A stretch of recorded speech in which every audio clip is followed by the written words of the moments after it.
Ryan with Miss Geek here, and today just a quick video with a couple of tips. And this is specifically for one person, but can be for a lot of people.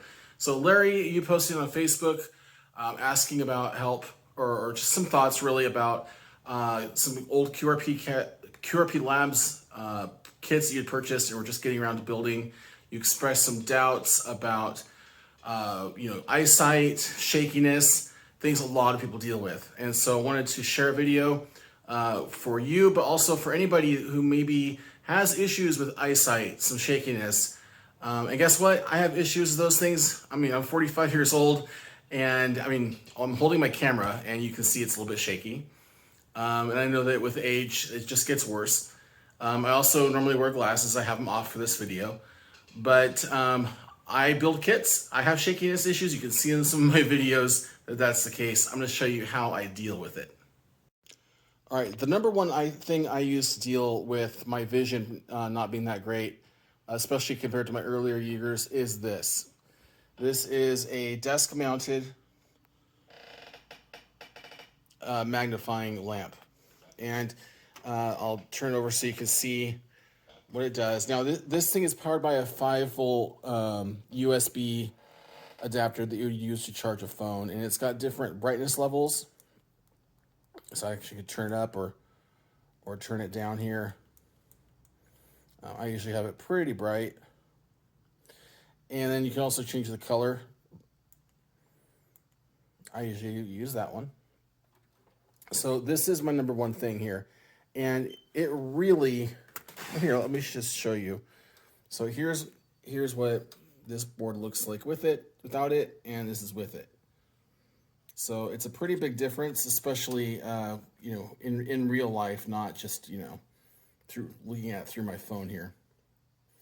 But it makes a nice big difference. Now there are times when this is not quite enough, and I've got one of those helping hands here you can buy for a few dollars. I do not like the magnifier on it being on it, but I do like it. I hang on to this, and sometimes I'll actually double down on things here. So I can really zoom in. You're not getting the full effect here, but sometimes that really helps. Now, the helping hand is one thing that is, well, very helpful. One of the things I use it for sometimes is to hold solder, actually. Sometimes the solder is the thing that I'm having the problem with. And let me get my phone mount out of the way here. This is the phone mount I use when I'm doing videos where I'm building things.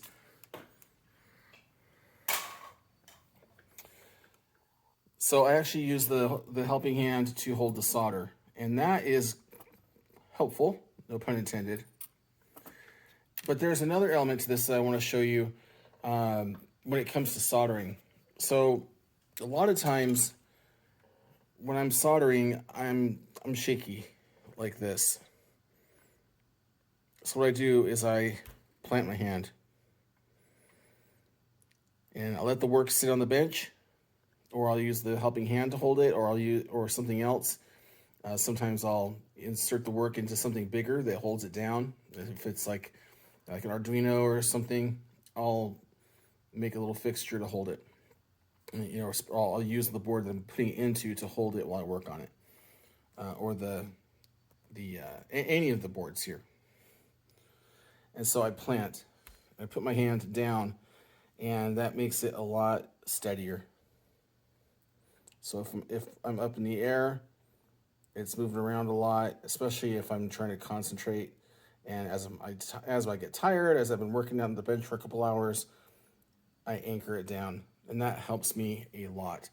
So those are a couple of tips that I have. I'm sure you have your own tips. In fact, if you'd like to share them in the comments below, I'm sure it would be greatly appreciated by those who could use the help. So thanks for watching, and again, I would love your comments. Let me know what works for you. And these are just a couple of the things I do to help myself. So with that, 73, thanks you for watching. We'll see you next time.